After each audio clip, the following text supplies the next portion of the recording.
अच्छा, तो क्लास में टॉपिक चल रहा है टैक्सेशन का, ठीक है। और टैक्सेशन के अंदर हम देखेंगे इस क्लास में कि किस तरीके से इनडायरेक्ट टैक्सेस गवर्नमेंट यूज करती है मार्केट फेलियर को रिड्यूस करने के लिए। But before I move on to this diagram, let me explain you that taxation number one is a form of government intervention, point number one. Point number two, government uses taxation in various ways and in various times for various objectives to be achieved, such as number one, the government may use taxation not necessarily indirect taxes but direct taxes as well. Direct taxes में क्या क्या आते हैं? Number one, income tax, number two, corporate tax. Corporate tax क्या होता है? Corporate tax is a tax on firms profits. Income tax क्या होता है? You all know, tax on people's, on employees incomes that they are earning. Why are they called direct taxes? They are called direct taxes because they are directly paid by the people on whom they are imposed. मेरी income पे tax लगेगा, मैं पैसे दूंगा, मेरी firm पे tax लगेगा, मेरी फर्म पैसे देगी, ठीक है। लेकिन इनडायरेक्ट टैक्स में ऐसा नहीं होता। इनडायरेक्ट टैक्स इसलिए है बिकॉज इनडायरेक्टली वो किससे निकलवाया जाएगा? फर्म पे लगेगा, मगर वो कंज्यूमर से निकलवाया जाएगा। Firm is going to transfer the burden of the indirect tax on the consumer, indirectly it will be paid by the consumer, ठीक है। बात समझ में आ गई। Moving on, number one, government जो है वो टैक्स क्यों लगा रही होती है? पहला रीजन हो सकता है to redistribute incomes from the rich to the poor, ठीक है। फर्स्ट रीजन होता है डायरेक्ट टैक्सेस गवर्नमेंट लगाती है। गवर्नमेंट डायरेक्ट टैक्सेस इसलिए लगाती है ताकि वो रीडिस्ट्रीब्यूट कर सके इनकम्स को from the rich to the poor, because we know that direct taxes are progressive in nature. Government जो है वो टैक्सेस यूज करती है in a way in order to regulate market failure, ठीक है। मार्केट फेलियर को regulate करने के लिए, उसको रिड्यूस करने के लिए गवर्नमेंट टैक्सेस यूज करती है। Number three, government taxes use करती है as a macro economic tool in order to achieve various macro economic objectives that we will study later, ठीक है। गवर्नमेंट ऑल्सो टैक्सेस यूज करती है in order to reduce budget deficits. What are budget deficits? We all know that budget deficits means that the government runs into a budget deficit when the amount of government spending exceeds the tax revenues. So in order to reduce that deficit, the government may increase the amount of taxes so that it can increase its source of revenues, so that it can spend more money on the economy in the form of government spending on education, healthcare and infrastructure. तो आपके सामने ये जो diagram आ रहा है, ये diagram आपको ये बता रहा है कि गवर्नमेंट आपके इकोनॉमी में मार्केट फेलियर हो रहा है, ठीक है। Markets are failing to achieve desirable objectives, ठीक है। Markets are failing to achieve desirable outcomes, ठीक है। The market is not achieving socially optimum level of demerit goods. तो डीमेरिट गुड्स जो इकोनॉमी में प्रोड्यूस हो रहे हैं वो सोशली ऑप्टिमम लेवल से ज्यादा प्रोड्यूस हो रहे हैं। हमने कहा था कि मार्केट फेलियर होता है where demerit goods are overproduced and they are over consumed. That results into negative externalities and that results into welfare losses and that results into external cost. It imposes a negative impact on society and the government wants to reduce that.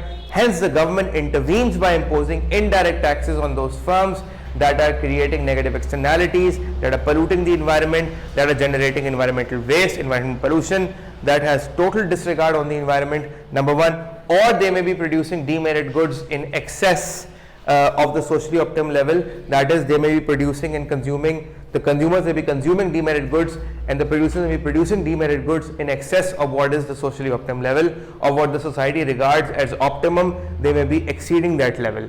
That results into a loss on society and we want to regulate that loss, we want to control that loss, we want to reduce that loss, because we see that alcohol consumption, we see that cigarettes consumption, and we see that there is in recent years there has been a huge trend in e-cigarettes, in vapes among teens that are resulting into negative impacts on their health and the people around them, and it's becoming a norm, it's becoming a cultural norm, it's becoming acceptable in society.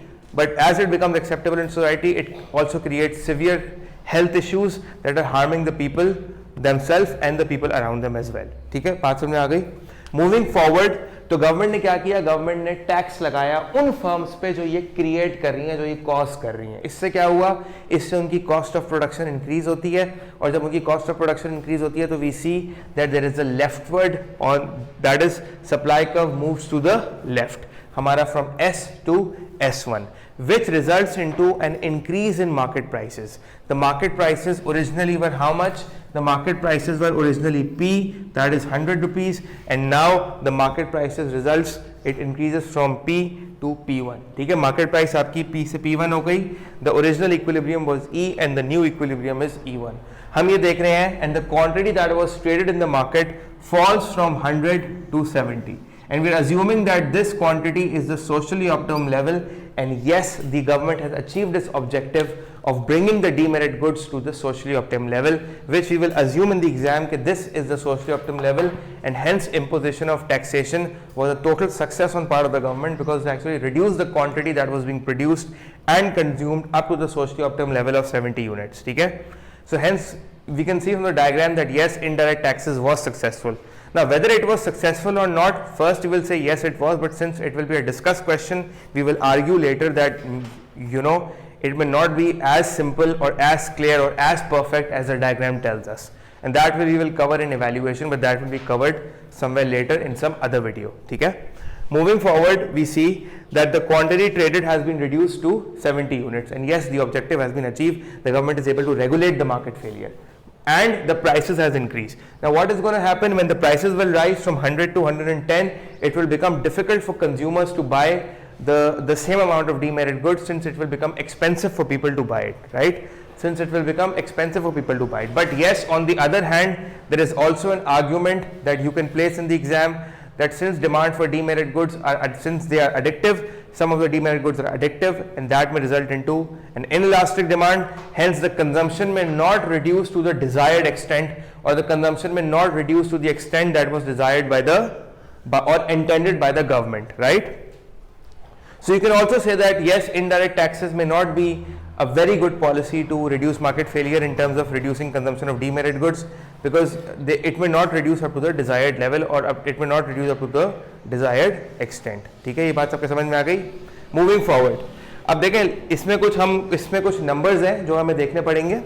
हमारी original price थी 100, हमारी new price है 110. ठीक है, आपको एक dotted line नजर आ रही है. This dotted line is representing the vertical distance between the two supply curves. ठीक है, now you guys know that supply curve is representing the marginal cost of production, which means that if the supply curve shifts to the left, that is it shifts parallel to the left, the vertical distance between the two supply curves is representing the amount of indirect tax imposed by the government. ठीक है, so what did I say? I said that the vertical distance between these two supply curves, the vertical distance between these two supply curves from the original from the original supply curve up to the new supply curve. From the original supply curve, you go up to the new supply curve. This vertical line that is AB, this vertical line AB is representing the amount of indirect tax imposed per unit. It is representing the amount of indirect tax that was imposed per unit. तो ये क्या represent कर रहा है कितना indirect tax government ने per unit impose किया है on demerit goods on the firms. Do you understand that? अच्छा, अगर मैथमेटिकली देखा जाए, so how much indirect tax the government has impose? 110 minus 90. How much indirect tax the government has imposed? 110 minus 90, which gives us 20 per unit. The government has imposed an indirect tax of 20 per unit. 20 per unit का government ने indirect tax impose किया है firms के ऊपर. ठीक है, that resulted into a parallel shift to the left. The cost of production of the firms increased from the cost of production of the firms increased by 20 per unit. So every additional unit that the government was producing, it represents the amount of indirect tax imposed by the government. That is how much it was? It was 20 per unit. So the cost of production for every additional unit that the government produced rose by 20 per unit. Right, and since the cost of production increases, the supply curve shifts parallel to the left. The amount of indirect tax we see is always the difference between the vertical difference between the two supply curves. If it comes in the exam, how much indirect tax was imposed, you will just calculate the vertical distance between these two supply curves would be representing the amount of indirect tax imposed by the government per unit on the good. So the cost of production is basically increasing by 20 per unit. ठीक है, बात समझ में आ गई? And as a result of that, so 110 minus 90 is the amount of indirect tax imposed, that is 20 per unit. That's it. So and the market prices and now the good thing is the interesting thing to notice over here is that हमारी जो market price है वो कितने से बढ़ी है? हमारी market price बढ़ी है फ्रॉम 100 to 110. कितने से बढ़ी है? 10 रुपए से बढ़ गई है. Originally the demerit goods costed 100 and now the same demerit goods cost how much? They cost 110, which means that how much the producers have actually transferred the burden of the tax on the consumer? By rupees 10. Exactly. How much? By rupees 10. Originally the goods costed how much? They costed 100. Now those goods cost in the market 110, which means that the prices of those goods have increased by 10, which means that how much the consumers have to pay more now? They have to pay rupees 10 more, which actually means that the producers have transferred the tax burden on the consumer by increasing the market prices, right? And how much tax burden is transferred on the consumer by the producers? Rupees 10 per unit, which means that out of these 20 per unit tax that was imposed by the government on the producers, 10 rupees is transferred on the consumer in the form of rising market prices, and the remaining 10 rupees per unit will be borne by the producer. So for each additional unit that will be produced and sold,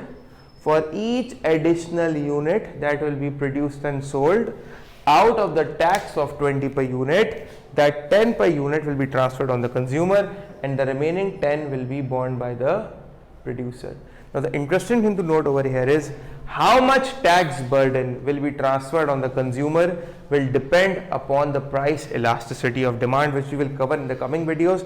But the more inelastic the demand is, the more the tax burden will be transferred on the consumer, because the producers would know that increasing the market price by a larger extent would not reduce the quantity demanded significantly. So it would be in the favor of the producers to actually increase the market prices of this particular product, because they would know that consumption would not reduce by a significant amount, right? And in fact, if the demand is inelastic, we've already studied that if the demand is inelastic, it is in the favor of producers to actually increase the market price. Why? Because they know that when market prices increases, the quantity demanded does not reduces by a significantly large extent, it reduces proportionately less, which means that total revenue for the producers actually increases if market prices rise. ठीक है, बात समझ में आ गई? So to sum it up, what's happening over here is, first and foremost, indirect tax is imposed on the firms. Number two, it causes an increasing cost of production, and hence it causes the supply to shift to the left at S1, and the prices rise to P1, and quantity traded, that is produced and consumed, falls to Q1. What is quantity traded? Quantity traded refers to the quantity that is consumed and that is produced. So indirect tax is not only going to affect the quantity produced, it is also going to affect the quantity consumed, right? First and foremost, indirect tax will be imposed on firms on the product. Okay? It will increase the cost of production of the firms, shifting the supply to the left. However, producers are going to transfer some of the tax burden on the consumers by increasing the market price of the product. Do you understand that? How much tax burden will be transferred depends upon the price elasticity of demand. The more the inelastic the product, the more the tax burden will be transferred. The more elastic the product, the more the tax burden will be borne by the producer himself. कैसा दिया? Guys, one more thing that we can see from the diagram is that we can see that the original revenue of the producer is 10,000. Now we know that revenue is the income of the producer, that is the sale of the producers, and that is calculated by price times quantity. The original price was 100. The original quantity, if we go on the original equilibrium shows that the quantity that was being sold was how much? 100 at a price of 100 per unit. So the original revenue was how much? 10,000.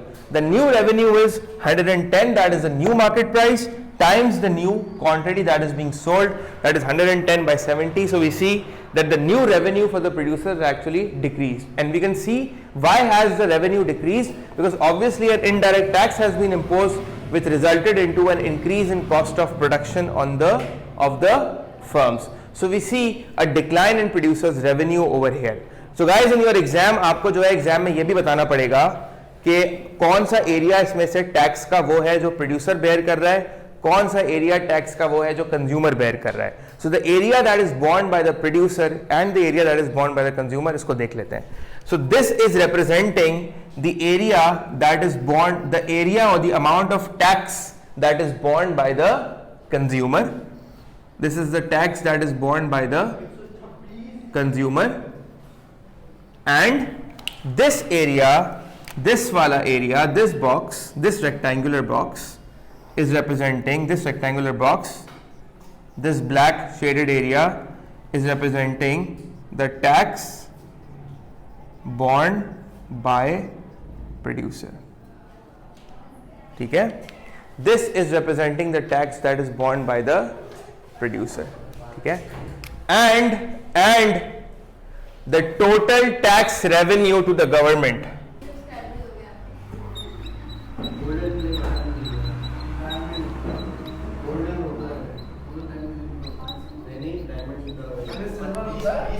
What will be the total tax revenue to the government? What will be, okay, so what will be the amount of total tax revenue that will be paid to the government? How much was the tax per unit? 20? 20 was the tax per unit, right? How many goods are being sold right now? 70. Total tax revenue would be 20 times 70, that is 1400 rupees will be paid to the government. Out of those 1400, how much the consumer is paying? 700. Very good. How did you calculate that? Out of that 1400, how much the consumer is paying? The consumer is paying 700. That is, the burden of the consumer is 10, right? The burden of the consumer is 10. 10 multiplied by how many units are being sold? 70. So the consumer is paying 700. The consumer is bearing 700 tax burden, and the remainder 700, that is 100 minus 90, the vertical distance is how much? The vertical distance is representing 10 rupees per unit that is paid by the producer. The tax burden 10 multiplied by how many units are being sold? 70. This shows the tax burden that is borne by the producer. So out of the vertical difference of 20, ये 20 है ना, ये यहां से यहां तक 20 per unit है ना, तो ये जो लाइन है ये एग्जैक्टली ये भी 20 पर यूनिट ही होगा ना. तो 20 पर यूनिट में से 10 जो है वो कौन दे रहा है? कंज्यूमर दे रहा है. That is representing the increase in market price. और रिमेनिंग जो 10 है that is P2 minus P. जो P2 माइनस P है वो कौन दे रहा है? That is actually paid by the producer. तो ये हमारा पूरा कॉन्सेप्ट है. इसके ऊपर क्वेश्चंस आते हैं regarding how indirect tax can actually reduce market failure. So that is part 1 of the video, जहां पे हमने देखा कि indirect taxes किस तरीके से socially optimum level पे demerit goods को ले आएंगे.